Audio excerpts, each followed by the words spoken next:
जय हिंद दोस्तों, रक्षित नाना के चैनल में आपका स्वागत है। दोस्तों, आज के इस वीडियो में मैं आपके लिए 4 नई जानकारियां लेकर आया हूं। कौन सी 4 जानकारियां मैं आपको देने वाला हूं? सबसे पहले मैं आपको उसकी जानकारी दे देता हूं। सबसे पहली जानकारी मैं आपको दूंगा, भारत सरकार रक्षा मंत्रालय केंद्रीय सैनिक बोर्ड की तरफ से एक नया लेटर जारी करा है 21 जुलाई 2026 का, और ये लेटर संबंधित है रक्षा कर्मियों के बच्चों से और उनके डिपेंडेंट से। कुछ नई जानकारी शेयर करी है इस लेटर में, जो मैं आपको आगे समझाऊंगा लेटर दिखाकर। फिर एक और मैं आपको जानकारी दूंगा, 8 पे कमीशन की नई एडवांस रिपोर्ट जारी, और ये रिपोर्ट संबंधित है फिटमेंट फैक्टर से। जैसे कि दोस्तों आप पीछे थंबनेल में देख रहे हैं, मैंने लिखा हुआ है खुशखबरी बल्ले बल्ले, 8 सीपीसी पर बड़ा फैसला, फिटमेंट फैक्टर एडवांस रिपोर्ट जारी।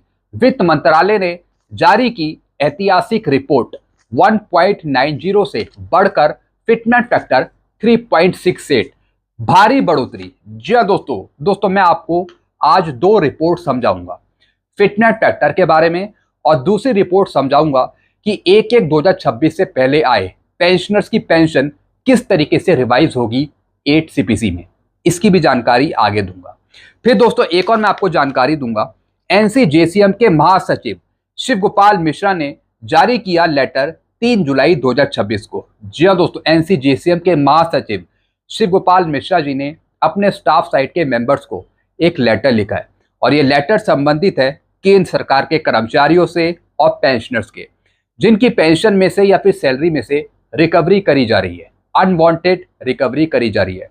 तो रिकवरी को रुकवाने के संबंध में शिव गोपाल मिश्रा जी ने एक लेटर लिखा है, जो मैं आपको आगे समझाऊंगा।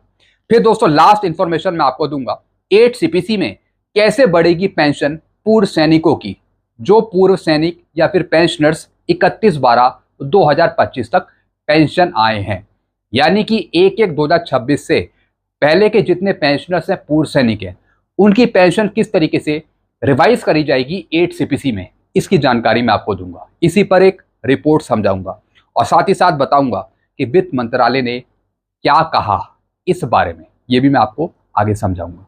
तो दोस्तों बस ये 4 जानकारी हैं, जो नई जानकारी हैं, जो मैं आपको देने वाला हूं, इसलिए वीडियो को आप शुरू से लेकर आखिरी तक देखिएगा। जानकारियां समझाने से पहले एक छोटी सी अपील मैं आपसे करूंगा, और अपील है चैनल सब्सक्राइब की। अगर आप कंटिन्यू मेरे वीडियो देख रहे हैं, अगर आपने अभी तक चैनल को सब्सक्राइब नहीं किया, ऐसे कितने पेंशनर्स हैं, सिर्फ 30%, और कितनों ने किया है 69%। तो मैं आपसे अपील कर रहा हूं, जितने पेंशनर्स ने अभी तक चैनल को सब्सक्राइब नहीं किया, तो वो पेंशनर्स फटाफट सबसे पहले वीडियो को पॉज करके चैनल को सब्सक्राइब कर लीजिएगा, और लास्ट में वीडियो देखने के बाद वीडियो को शेयर, लाइक और हाइप जरूर कर दीजिएगा, क्योंकि ऐसी जानकारियां, नई जानकारियां आपको मिलती रहेंगी। चलते हैं दोस्तों, जानकारियों में आगे बढ़ते हैं। सबसे पहली जानकारी मैं आपको दे रहा हूं, भारत सरकार रक्षा मंत्रालय केंद्रीय सैनिक बोर्ड से लेटर जारी 21 जुलाई 2026 का। जी हाँ दोस्तों, साइड में दोस्तों आप एक लेटर देख रहे हैं, लेटर है केंद्रीय सैनिक बोर्ड का। अब इसमें लिखा क्या है ये मैं आपको समझाता हूं। ये पत्र रक्षा कर्मियों, आर्म फोर्स पर्सनल के बच्चों और आश्रितों के लिए, जी हाँ दोस्तों, जो सैनिक है, जवान है, उनके बच्चों के लिए और उनके डिपेंडेंट के लिए। हर साल स्वास्थ्य और परिवार कल्याण मंत्रालय द्वारा केंद्रीय पूल योजना के तहत रक्षा मंत्रालय को एमबीबीएस और बीडीएस की कुछ सीटें आवंटित करी जाती हैं। जी हाँ दोस्तों, एमबीबीएस और बीडीएस की कुछ सीटें आवंटित करी जाती हैं। तो उससे संबंधित ये लेटर है बच्चों के लिए, सैनिकों के बच्चों के लिए और उनके डिपेंडेंट के लिए। फिर क्या लिखा है, ये सीटें सशस्त्र बलों के कर्मियों के बच्चों, आश्रितों के लिए होती हैं। केंद्रीय सैनिक बोर्ड पात्र आवेदकों को ये सीटें आवंटित करने के लिए जिम्मेदार है।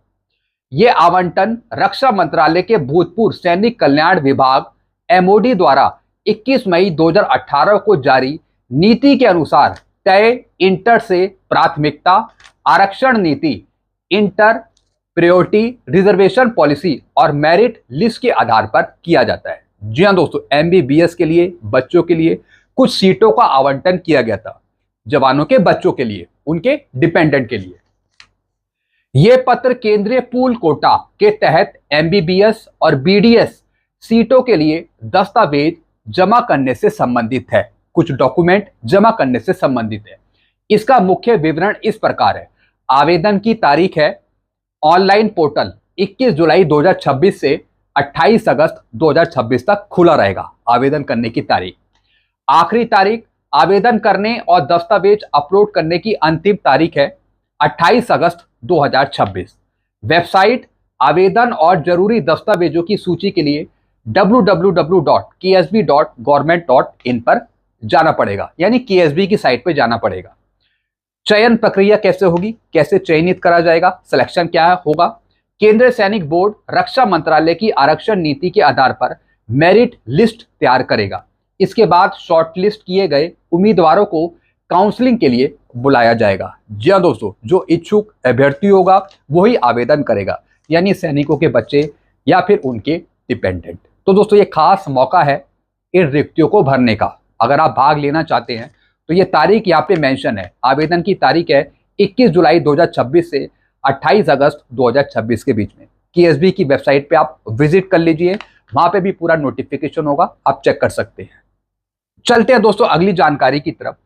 8th पे कमीशन की नई रिपोर्ट फिटमेंट फैक्टर पे कमीशन में फिटमेंट फैक्टर की टाइमलाइन जारी। जी हाँ दोस्तों, एक रिपोर्ट में आपको समझा रहा हूं 8 सीपीसी के फिटमेंट फैक्टर पे। 8th pay commission, how fitment factor change across पे कमीशन, किस तरीके से पुराने पे कमीशन में फिटमेंट फैक्टर बदले गए, किस तरीके से पुराने पे कमीशन में फिटमेंट फैक्टर दिए गए। अब दोस्तों यहां पे देखिए फिटमेंट फैक्टर की टाइमलाइन, फिटमेंट फैक्टर की एक पूरी टाइमलाइन दिखाई गई है। 5th सीपीसी आपको मिला था 1996 में, और दोस्तों इसमें फिटमेंट फैक्टर बताया है 3.25 का। अब दोस्तों 5th सीपीसी का जो फिटमेंट फैक्टर था उसकी कोई आधिकारिक घोषणा नहीं हुई थी, यानी जितनी पे पेंशन बढ़ाई गई थी उसमें दोस्तों आपकी कुछ बढ़ोतरी करी गई थी डीएडीआर को मर्ज करके। सबसे पहले मैं बात कर रहा हूं 5th सीपीसी के फिटमेंट फैक्टर की। क्या 5th सीपीसी में आपको 3.25 का फिटमेंट फैक्टर दिया गया था? एक छोटा सा नोट मैं आपको समझाता हूं 5th सीपीसी का। अब दोस्तों यहां पे देखिए फिटमेंट का तरीका, फिटमेंट फैक्टर का तरीका। 5वें वेतन आयोग में वेतन संशोधन के लिए पुराने मूल वेतन में 40% का फिटमेंट बेनिफिट जोड़ा जाता था। जी हाँ दोस्तों, 5th सीपीसी का रूल अलग था पे पेंशन सैलरी बढ़ाने का, यानी बेसिक पे में 40% का फिटमेंट बेनिफिट जोड़ा जाता था। इसके साथ ही उस समय तक संचित 148% महंगाई भत्ते डीए को भी मूल वेतन में शामिल किया जाता था। मैं 5वें वेतन आयोग की बात कर रहा हूं, क्योंकि 5th पे कमीशन में यह रूल था डीएडीआर को मर्ज करने का बेसिक पे में। फिर काल्पनिक गुणांक, फिर नोशनल मल्टीप्लायर भी दिया गया था। यदि डीए के मर्जर और 40% की इस बढ़ोतरी को मिलाकर एक गणना देखी जाए तो वह लगभग 3.25 के आसपास बैठती है। जैसे पुराना मूल वेतन 100 प्लस 148 डीए प्लस 40% वृद्धि, यानी टोटल 325। इसी वजह से कुछ रिपोर्ट या फिर विशेषज्ञ इसे समझाने के लिए 3.25 का काल्पनिक फिटमेंट फैक्टर कह देते हैं कि 5th सीपीसी में 3.25 का फिटमेंट फैक्टर दिया गया। लेकिन सरकार की तरफ से ऐसा कोई आधिकारिक नंबर घोषित नहीं किया गया था। जी हाँ दोस्तों, सरकार की ऐसी किसी भी रिपोर्ट में नहीं कहा गया कि 5th सीपीसी का फिटमेंट फैक्टर 3.25 दिया गया। हालांकि डीएडीआर को मर्ज करके और 40% देकर और 148% डीए को लेकर यहां पर आपकी पे पेंशन सैलरी में बढ़ोतरी करी गई थी। तो दोस्तों उसका ही एवरेज निकालकर बताया गया कि 3.25 का फिटमेंट फैक्टर दिया गया 5th सीपीसी में। लेकिन सरकार की तरफ से ऐसा कहीं भी लिखित में बयान नहीं था। अब दोस्तों अगर छठे वेतन आयोग की बात करें तो ये बिल्कुल सही फिटमेंट फैक्टर है। 1.86 का फिटमेंट फैक्टर दिया गया था। साथ ही साथ 6th सीपीसी में पे बैंड ग्रेड पे सिस्टम भी लागू कर दिया था। 7th सीपीसी 2016 में मिला, जिसका फिटमेंट फैक्टर था 2.57। अब 8th सीपीसी के बारे में क्या बताया? Not yet finalize. 8th CPC का फिटमेंट फैक्टर अभी तक तय नहीं करा गया। अब दोस्तों यहां पर कुछ की हाईलाइट के बारे में बताया। 5th सीपीसी 1996 में major salary revision after merger of DA with basic pay, यानी 5th सीपीसी में बेसिक पे में डीए को मर्ज कर दिया गया था। फिर छठे वेतन आयोग में क्या हुआ? पे band and grade pay introduce. पे बैंड सिस्टम लागू हुआ और ग्रेड पे को इंट्रोड्यूस करा गया, ग्रेड पे हमें मिला। फिर 7th सीपीसी में क्या मिला? पे मैट्रिक्स इंट्रोड्यूस। 7th सीपीसी में हमें पे मैट्रिक्स देखने को मिली। मिनिमम पे इंक्रीज हुई 7,000 से बढ़कर 18,000 रुपए 7 सीपीसी में। फिर दोस्तों 8 सीपीसी में क्या होगा, fitness factor is still under consideration. जी हाँ दोस्तों, फिटनेस फैक्टर पे अभी फाइनल निर्णय आना बाकी है, अभी अवेटेड है fitness factor. No official decision announce yet, अभी कोई आधिकारिक पुष्टि भी नहीं हुई कि फिटनेस फैक्टर कितना होगा 8 सीपीसी का। इंपॉर्टेंट नोट, बेसिक पे इक्वल टू एग्जिस्टिंग बेसिक पे मल्टीप्लाई फिटनेस फैक्टर। जी हाँ दोस्तों ये फॉर्मूला है पेंशन या फिर पे निकालने का, यानी जो आपकी बेसिक पे है, जो आपकी अभी बेसिक पे है, उसे मल्टीप्लाई करना फिटनेस फैक्टर के साथ। फिर ग्रॉस सैलरी कैसे कैलकुलेट होगी, बेसिक पे प्लस एचआरए प्लस टीए और फिर उस पे डीए और उस पे अदर अलाउंस, तो उससे आपकी सैलरी निकल जाएगी। और ऊपर वाली थी बेसिक पे निकालने के लिए। फिर gross salary increase is not equal to the fitness factor, जो ग्रॉस सैलरी होगी उसके हिसाब से आपका जो फिटनेस फैक्टर है वो इक्वल नहीं होगा। फिर क्या लिखा है, it may be a lower percentage, वो थोड़ा लो कर सकता है, यानी उसका जो परसेंटेज है वो लो हो सकता है। यानी gross salary increase is not equal to the fitness factor, यानी जो टोटल आपकी ग्रॉस सैलरी होगी वो फिटनेस फैक्टर के इक्वल नहीं होगी। हालांकि फिटनेस फैक्टर आपकी पे पेंशन को बढ़ाने के लिए एक सहायक होगा।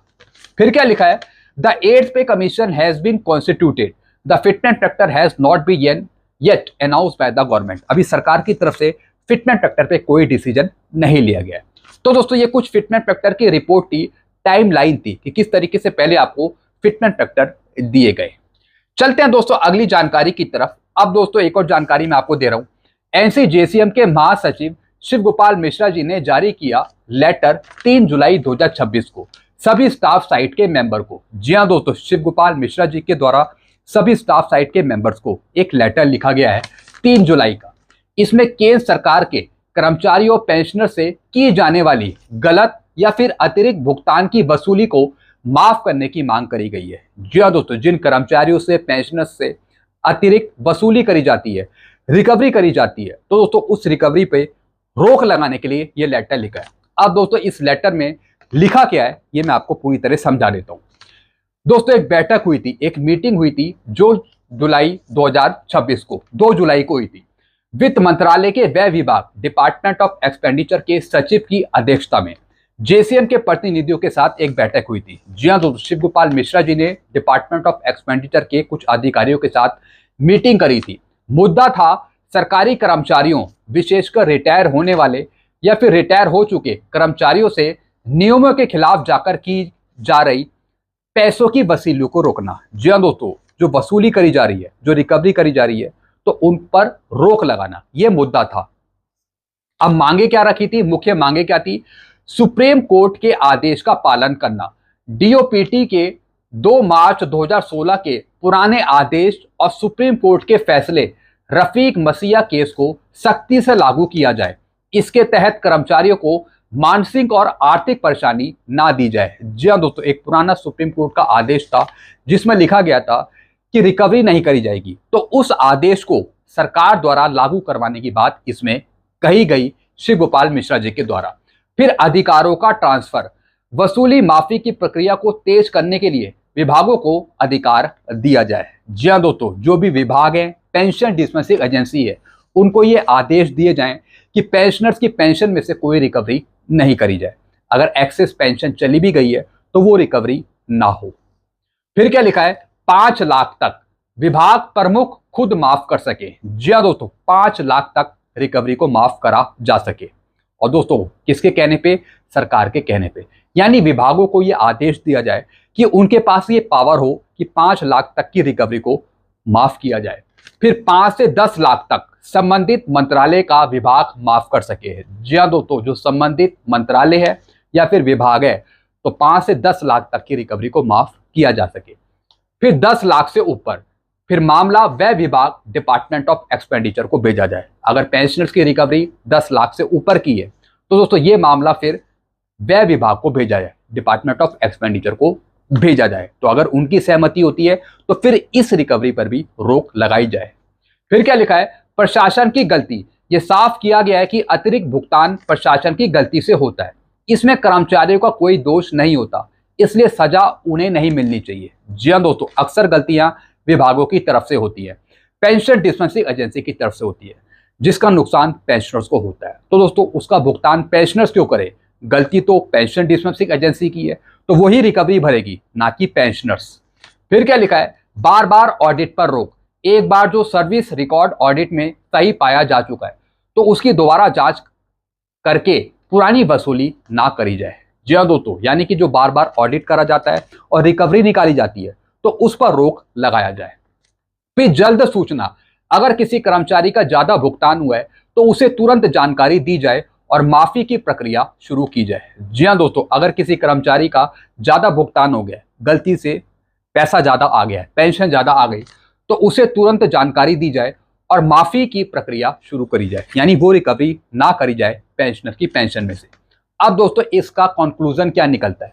जो ये लेटर लिखा गया है शिव गोपाल मिश्रा जी के द्वारा रिकवरी रोकने पर, अब इसका कंक्लूजन क्या है? बैठक के बाद व्यय सचिव ने आश्वासन दिया है कि स्टाफ साइट के इन सुझावों पर डीओपीटी के साथ मिलकर विचार किया जाएगा और जल्द ही जरूरी गाइडलाइन जारी करी जाएगी। जी हाँ दोस्तों, एक छोटी सी खुशखबरी है कि आगे चलकर सरकार रिकवरी रुकवा सकती है विभागों से, पेंशन डिस्पेंसिंग एजेंसी से। पेंशनर्स की पेंशन में से कोई रिकवरी नहीं करी जाएगी अगर ज्यादा पैसा उनके खाते में आ जाता है। तो दोस्तों आगे चलकर स्पष्ट गाइडलाइन जारी करनी होगी डिपार्टमेंट ऑफ एक्सपेंडिचर को। तो दोस्तों एक ये लेटर था जिसकी जानकारी मैंने आपको दी है। चलते हैं दोस्तों लास्ट इंफॉर्मेशन की तरफ। अब दोस्तों लास्ट इंफॉर्मेशन बहुत ही इंपॉर्टेंट है आपके लिए। किस तरीके से आपकी पेंशन को रिवाइज करा जाएगा 8th सीपीसी में, इसकी जानकारी मैं आपको देने वाला हूं और फिर यह भी बताऊंगा कि वित्त मंत्रालय ने इस पर क्या कहा है। 8th सीपीसी में कैसे बढ़ेगी पेंशन पूर्व सैनिकों की और पेंशनर की जो 31/12/2025 तक पेंशन आए हैं और इससे पहले के पेंशनर्स और फैमिली पेंशनर्स हैं। जी हाँ दोस्तों, जो पेंशनर फैमिली पेंशनर्स 31/12/2025 तक आए हैं, यानी 1/1/2026 से पहले के जितने पेंशनर्स और फैमिली पेंशनर्स हैं उनकी पेंशन 8 सीपीसी में किस तरीके से रिवाइज करी जाएगी, इसकी एक नई रिपोर्ट मैं आपको समझा रहा हूं।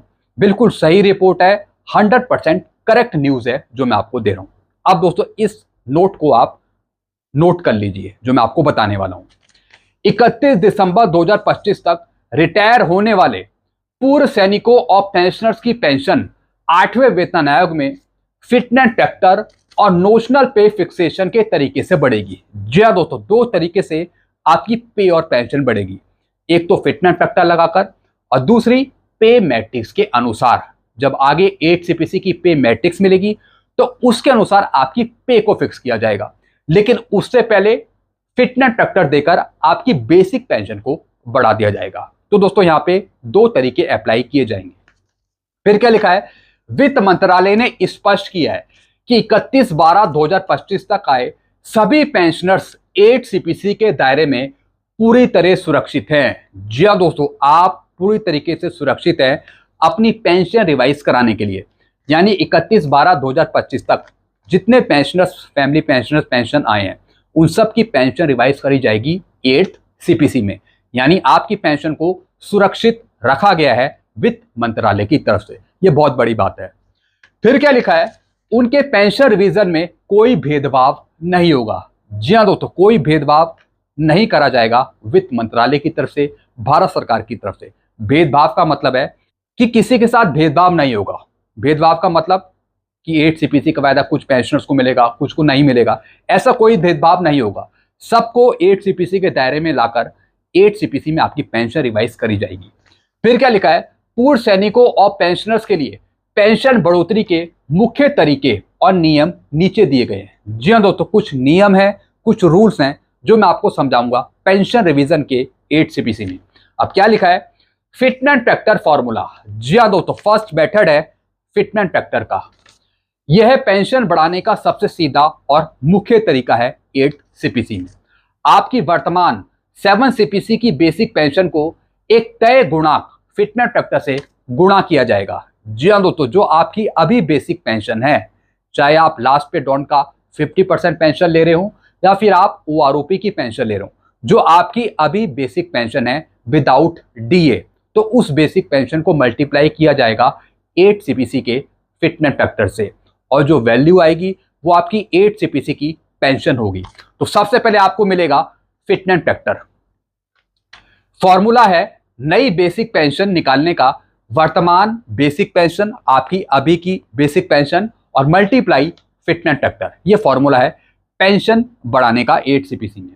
और अनुमानित फिटनेस फैक्टर आपको कितना मिलेगा, कितना आपको मिलेगा 8 सीपीसी का फिटनेस फैक्टर अनुमानित 1.90 से 2.40 के बीच में। जी हाँ दोस्तों, ये भी यहाँ पे बता दिया कि 1.90 से और 2.40 के बीच में आपका फिटनेस फैक्टर रह सकता है।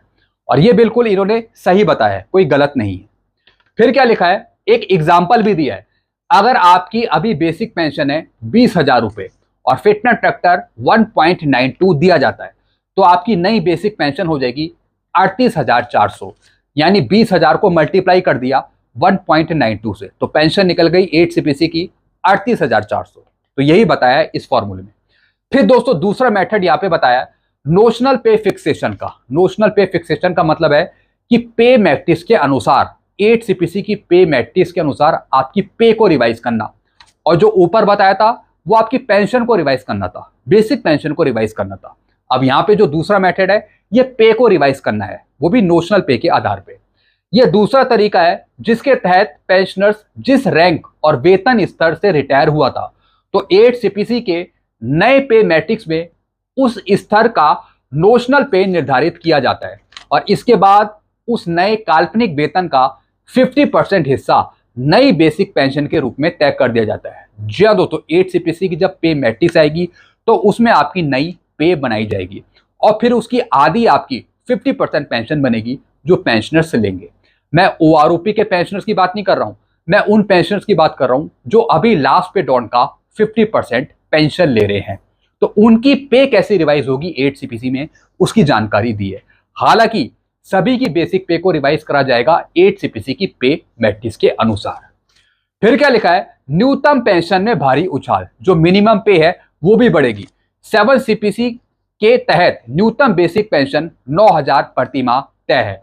8वें वेतन आयोग के नए फॉर्मूले के बाद न्यूनतम बेसिक पेंशन बढ़कर 9,000 से बढ़कर कितनी हो जाएगी, 17,280 से 25,740 के बीच में। जी हाँ दोस्तों, जो मिनिमम पेंशन है 9,000 रुपये 7 सीपीसी की, वो बढ़कर हो जाएगी 17,000 और 25,000 के बीच में। अगर 1.92 का फिटनेस फैक्टर दिया जाता है, तब मैं आपको बता रहा हूं। फिर क्या लिखा है दोस्तों आगे, पूर्व सैनिकों के लिए ओआरओपी और 8 सीपीसी का तालमेल। जी हाँ दोस्तों, अब दोस्तों यहां पर पूर्व सैनिकों के लिए दो तरीके हैं पेंशन रिवाइज करने के। एक तो फिटनेस फैक्टर देकर जो ओआरओपी के पेंशनर्स हैं, दूसरे वो पेंशनर्स जो लास्ट पे डॉन का 50% पेंशन ले रहे हैं। अब दोस्तों जो 1 जुलाई 2024 के बाद पूर्व सैनिक पेंशन आए हैं, वो लास्ट पे डॉन का 50% पेंशन ले रहे हैं, और जो 1 जुलाई 2024 से पहले के पेंशनर्स हैं उनको ओआरओपी का फायदा दिया जा रहा है। तो दोस्तों यहाँ पर कैटेगरी अलग अलग है पेंशनर्स की। तो वही यहाँ पे बताया है, पूर्व सैनिकों की पेंशन वृद्धि में 8 सीपीसी के साथ साथ 1 रैंक 1 पेंशन की भूमिका भी अहम होगी। पूर्व सैनिकों की पेंशन को पहले ओआरओपी के तहत तय समय पर उनके रैंक और सेवाकाल के औसत के आधार पर रिफिक्स किया जाता है।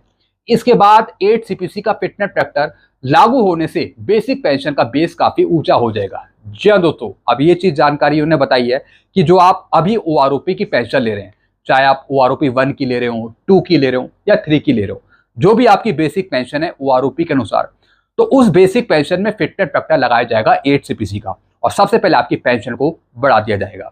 फिर जो लास्ट पे डॉन का 50% पेंशन ले रहे हैं पेंशनर्स अपनी बेसिक पे के अनुसार, तो फिर उनकी पे फिक्स करी जाएगी 8 सीपीसी की पे मैट्रिक्स के अनुसार, तो उनकी पे को फिर बाद में बढ़ाया जाएगा।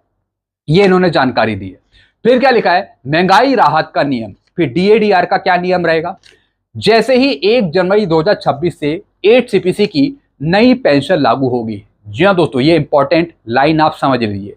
जैसे ही 8 सीपीसी लागू होगा और आपकी नई पेंशन लागू होगी, वैसे ही आपका पुराना इकट्ठा हुआ डीएडीआर समाप्त होकर 0% कर दिया जाएगा। जी हाँ दोस्तों, जैसे ही आपकी पेंशन बढ़ेगी वैसे ही डीएडीआर 1/1/2026 से 0 हो जाएगा, शून्य हो जाएगा। इसका कारण यह है कि पुराना सारा डीएडीआर आपकी नई बढ़ी हुई बेसिक पेंशन के अंदर ही समाहित कर दिया जाता है, यानी मर्ज कर दिया जाता है। इसकी भी जानकारी मैंने आपको दी है। यानी जो आपका डीएडीआर है 60% है 1/1/2026 से, तो दोस्तों उसको मर्ज कर दिया जाएगा फिटनेस फैक्टर निकालने के लिए। और जैसे ही 8 सीपीसी का फिटमेंट फैक्टर मिलेगा आपकी पेंशन बढ़ेगी। वैसे ही 1/1/2026 से 0% आपका डीएडीआर हो जाएगा।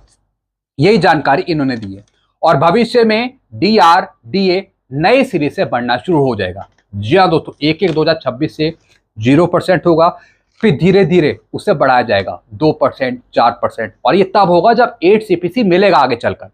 जब 8 सीपीसी की पेंशन आप लेंगे, नई पेंशन जो आप लेंगे 8 सीपीसी की, उसमें डीएडीआर 0% काउंट होगा और फिर उसी पेंशन में आगे आपका डीएडीआर बढ़ता रहेगा। जैसे कि 0% हो गया था, फिर 2%, 4% आगे।